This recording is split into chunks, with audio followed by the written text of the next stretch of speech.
Hello, this is Jack. Want to improve your English and understand native speakers better? This episode and this podcast is exactly what you need. Today, you're going to learn how to describe your free time in English, whether this is hobbies, weekends, or just relaxing. You're going to get real English phrases, listening practice, and insight, knowledge into how native speakers talk about free time in the UK and the United States of America. So listen carefully, and by the end, you'll be able to talk about your own free time naturally and confidently. Let's get started. During the work week, people often struggle to find free time. Think about your work week right now. Do you often have free time in the evenings for hobbies, to relax and to do the things you want to do? If so, this is the case for most people. Now, in the UK, many people finish work around 5 o'clock, sometimes 6 o'clock, and they have to get up for work the next day. So the evenings are very precious. They're really important to people. This is their free time during the week. Now later, we're going to talk about holidays and how they differ in the UK and the USA. But for now, we're focusing on the work week. In the US, work hours can be a little longer.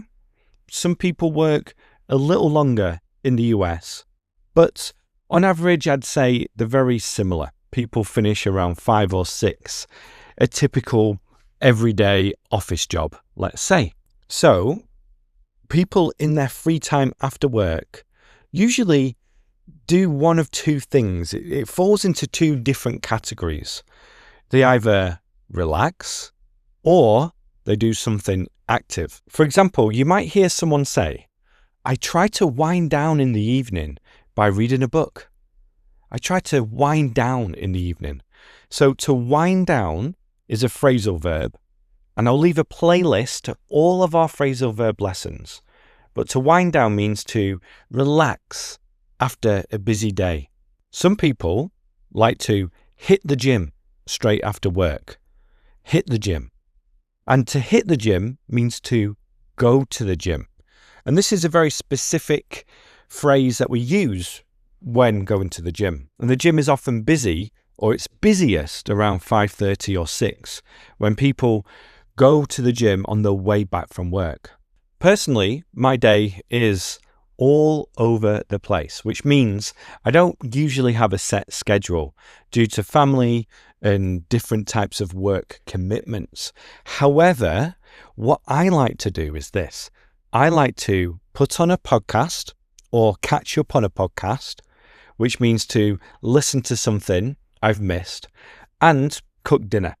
So I love doing this. Put on music, put on a podcast, and cook dinner. Now let's use a phrase with wish, because you'll hear people say, "I wish I had more time in the evening. I wish I had more time in the evening." They don't have time, but they wish they had more time in the evening. But a lot of people usually have to do certain chores, certain activities, those types of things. In the UK, going to the pub after work is common. Not everyone, not every day, but a lot of people go to the pub after work. And you might hear someone ask you in the UK, "Do you want to head to the pub after work? Do you want to head to the pub after work?" So head to the pub means go to the pub. Also note, I'm going to have all the phrases in the description for you. In the US, many people do after-work activities as part of a club. And this is common in the UK as well, but from my experience, more common in the US.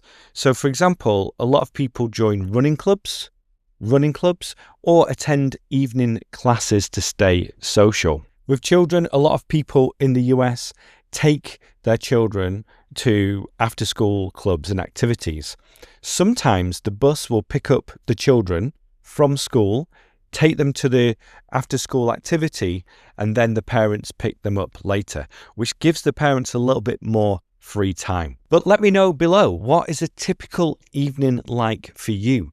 When you get home from work or when you get home from school, what do you do? What's a common thing that you do, a typical day after work? The next section is about the weekend. And if you've taken any English class, you'll know your teacher always asks, what are you doing for the weekend? Or what did you do last weekend?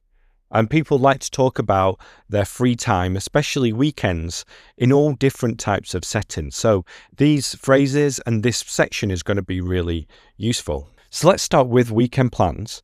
Now, to talk about weekend plans, you can ask the question, what are you doing this weekend? What are you doing this weekend? Now, this is in the present continuous because a lot of the time we like to use the present continuous to talk about future plans, especially when we have arrangements and also when we're asking questions. So, what are you doing this weekend? What are you doing this weekend? Another common way to ask this question is, do you have any plans for the weekend? Do you have any plans for the weekend? And if there is something you are excited about, you can say, yes, I'm looking forward to the weekend because I'm doing this or I'm doing that. Some people like to have an action-packed weekend where they're always doing lots of things.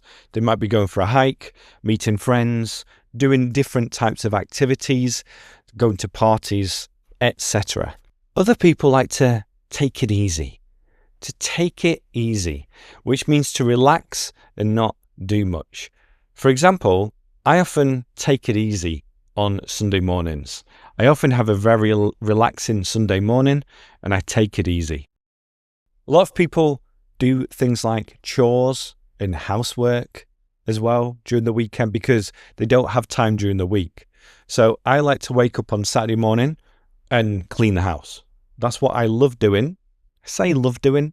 I would prefer to do something else, but I enjoy doing it and I enjoy having a tidy house by Saturday morning. If you're a social person, you'll love to hang out with friends, Now, to hang out with friends just means to spend time with friends.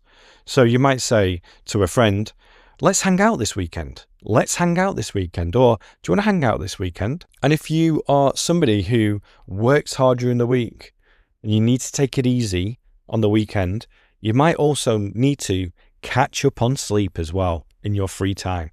Now, to catch up on sleep means to sleep a lot in one day because you haven't been sleeping a lot in the previous days. So I like to have a lie-in. In America, you'll hear sleeping. I like to sleep in on Sundays. Now, speaking of Sundays, there's a bit of a difference here between the UK and American culture when it comes to food at the weekend. Because in the UK, Sunday roast dinners are a tradition. They are a tradition. And this is where you have some type of meat, roasted potatoes, vegetables, Yorkshire puddings, and gravy. And on Sundays, many families get together for a Sunday dinner, a Sunday roast. You'll also hear a Sunday roast. Whereas in the US, Sunday mornings are known for brunch. People love going out for brunch in the US. And this is the combination between breakfast and lunch. People get up a little bit later on Sunday and then they go to their favorite brunch spot. This is usually some type of breakfast meal, think eggs and bacon, not the traditional British one. People like to have pancakes and biscuits and have lots of coffee. The next section is all about holidays and vacations. So there's a difference already to say go on holiday or go on vacation. The first one is from the UK, the second one is from the US. So this is when people have more time off. They have more free time to travel, explore new places, or simply unplug from work, which means just to forget about work for some time. When talking about vacation or holidays, you might say, or you might hear someone say, I'm taking a few days off next month to relax. I'm taking a few days off next month to go on a trip. So to take a few days off means you're not working for a few days. In the past, you might hear, I took a few days off last month. Or you might hear someone say, I need to take a day or two off. I'm so tired. I need to take a day or two off. And oftentimes you need to take some days off. You might need a holiday because you've been working non-stop. To be working non-stop, which means to be really busy and working without a break. I'm sure you can think of a time, maybe it's right now, where you have been working non-stop. Let me know in the comment section the last time you took a few days off and what you did. It's great writing practice. Now, what's interesting about time off in the UK and the US is that this is a big difference between the two cultures, because in the United Kingdom, workers are entitled to, which means they need to have 28 days of paid leave per year. Okay, 28 days of paid leave per year. Some companies include public holidays, bank holidays, to this total, meaning fewer flexible days. Whereas in the US, there is no law that guarantees paid vacation. And from my experience, most companies offer 10 days of paid leave per year. And from my experience as well, there's a strong work to live mentality in the United Kingdom, meaning that holidays are seen as essential, that people need a holiday every year. And oftentimes people will take 2 weeks off, maybe even 3 weeks in the summer.